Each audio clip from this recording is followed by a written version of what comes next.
안녕하세요. 뻔해 보이지만 사실 알고 보면 펀 한국사, 재미난 한국사, 오늘도 즐겁게 시작해 볼까요?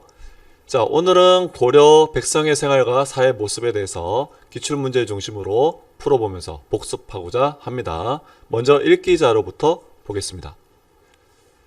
의붓 아버지가 가난을 이유로 공부시키지 않고, 그러자 이승장의 어머니는 그럴 수 없다며 고집하기를, 내가 전 남편과의 의리를 저버렸지만 남편의 유복자, 남편의 죽고 난 다음에 남편이 죽을 때 뱃속에 있었던 아기를 유복자라고 하죠. 다행히 잘 자라 학문의 뜻을 둘 나이가 되었으니 그 친아버지가 다니던 사학에 입학시켜 뒤를 잇게 해야 해요. 안 그러면 죽은 뒤에 내가 무슨 낯으로 전 남편을 보겠어요? 라고 하였다. 마침내 이승장을 솔성제에서 공부하게 하니 전 남편의 옛 학업을 뒤따르게 한 것이다. 자, 여기선 두 가지 알 수 있는데, 첫 번째는 여성이 재혼할 수 있었네. 두 번째는 공부도 시켰다. 그쵸? 자, 자식도 차별하지 않았다는 거.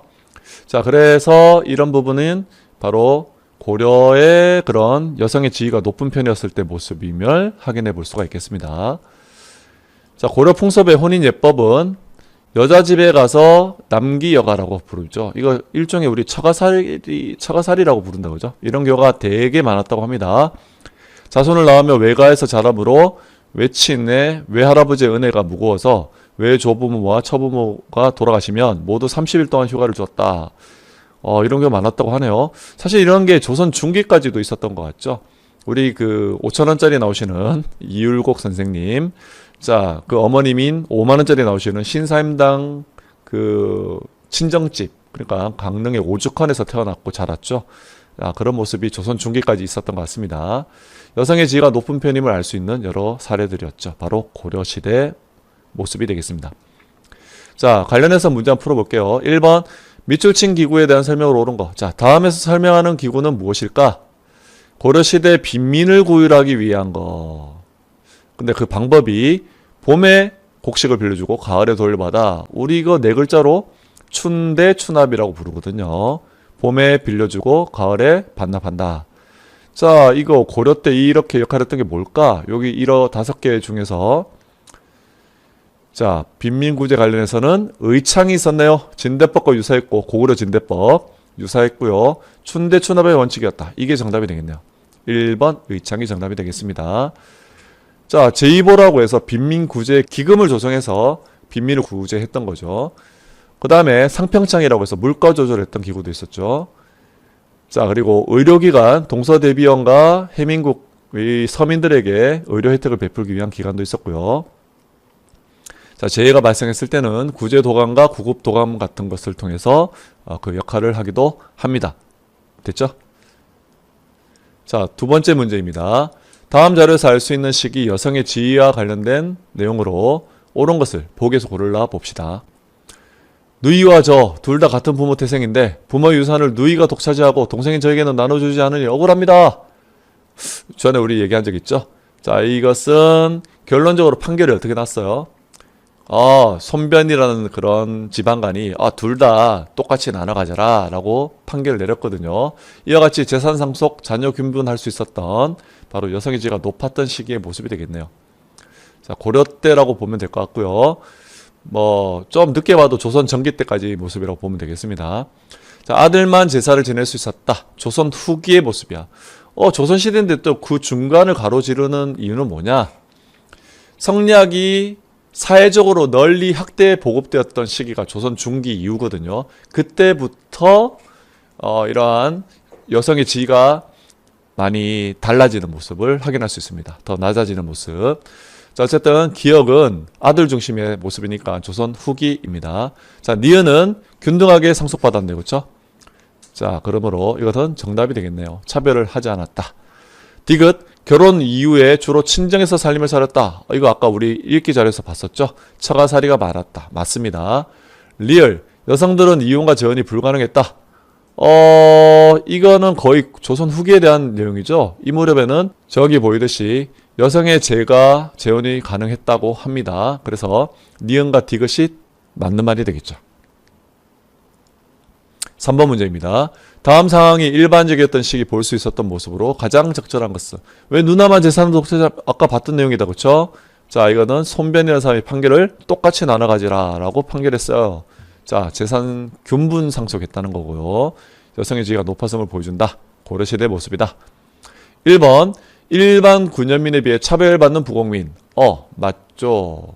차별받았잖아. 이게 고려 때 특징이죠. 참고로 조선시대에는 향부곡소라는 개념이 없이 그 특수구역을 없애고 전부 다 일반 구역으로 승격을 시켰단 말이에요. 자, 그래서 1번은 고려에 해당되는 말 맞습니다. 2번 천한신분의 백정 아니라고 했죠. 고려는 아까 봤듯이 일반 농민들을 백정이라고 불렀어요. 천한신분이 아니라 양민이었죠. 2번에 해당하는 내용은 조선시대에 대한 특징이다. 3번입니다. 사회적 차별을 받는 제가 여성의 자녀. 자, 이건 조선시대의 특징이라고 했죠. 지금은 재혼이 자유롭고 차별받지 않았어요. 4번 공명첩, 조선 후기의 모습입니다. 아까 얘기했었죠. 5번 촐락문서, 신라의 모습이 되겠습니다. 그렇죠? 그래서 이것은 정답이 1번이 되겠습니다. 4번 문제입니다. 다음 자료를 통해 알 수 있는 고려의 가족 제도에 대한 설명으로 옳지 않은 것입니다. 어떤 남매가 소송 재판을 했는데 둘 다 같은 부모 태생인데 왜 부모 유산을 누이가 아까 했던 얘기네. 또 나오네. 그렇죠? 네, 글로 표현된 것입니다. 읽어보면 재밌습니다. 그렇죠? 이때 손변이라는 지방간이 유산을 두고 남매가 다투는 거를 똑같이 나눠 가져 라고 판결을 내렸죠. 자, 고려시대 모습이고 재산 상속에 남녀 차별이 없었다. 맞죠? 자, 여기 보면 요 내용이 되겠습니다. 그렇죠? 1번은 맞고 2번 태어난 순서대로 족보 호족에 기록되었다. 맞죠? 3번 신부의 집으로 여성의 정치적 진출도 매우 활발하였다. 여성의 지위가 높은 편이니까 맞겠다. 그지? 아닙니다. 자, 음서라고 하는 걸 적용받는 대상은 사위와 외손자도 혜택받을 수 있어서 딸 쪽의 계통도 차별받지 않았다는 것이지 여성이 사회적으로 진출했다는 말은 아니에요. 여성들이 딴 건 몰라도 정치적 진출을 할 수 없었다. 그죠? 4번 신부의 집으로 장가가는 처가 사례가 많았다. 아까 이거 사료를 통해서 봤습니다. 그죠? 맞습니다. 5번 재산은 돌아가면서 모시는 경우가 대부분이었다. 맞죠?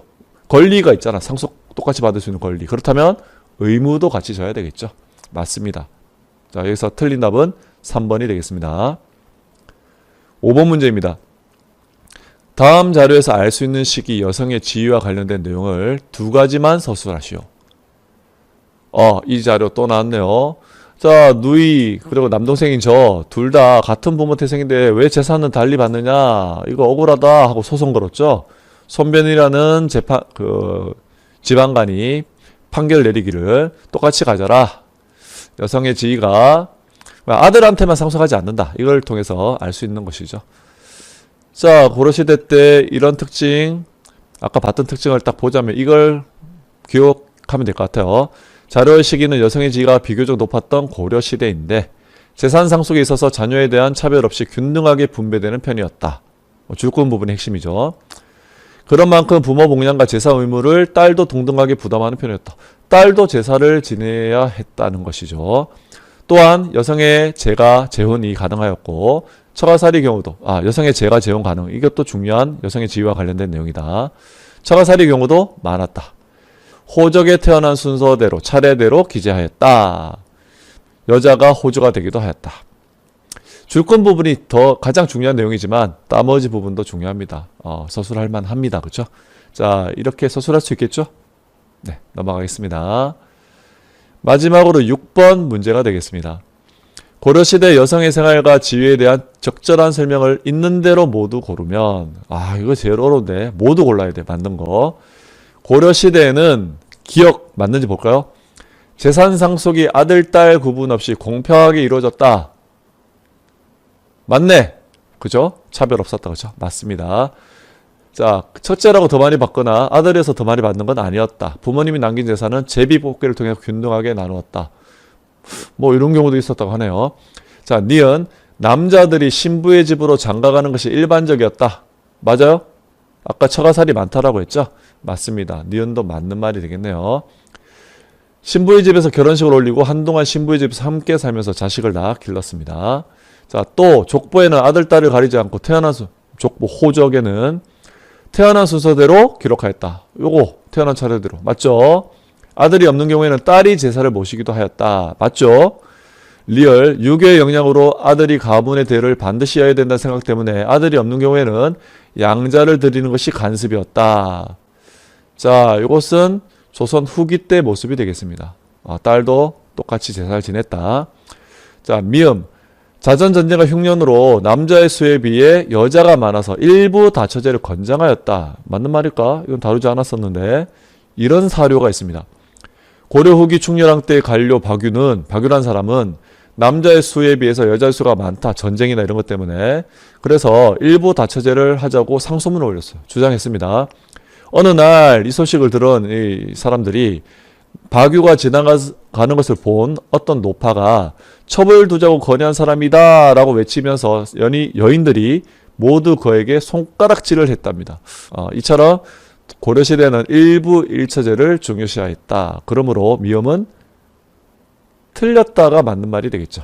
그러면 옳은 것만 고른 거를 있는 대로 골라라고 했으니까요. 기역, 니은, 디귿 3번이 정답이 되겠습니다. 자, 문제 풀면서 좀 많이 알겠나요? 자, 주요 용어와 키워드를 정리해봤으니까 확인해보면서 복습합시다. 모두 수고 많았습니다. 안녕.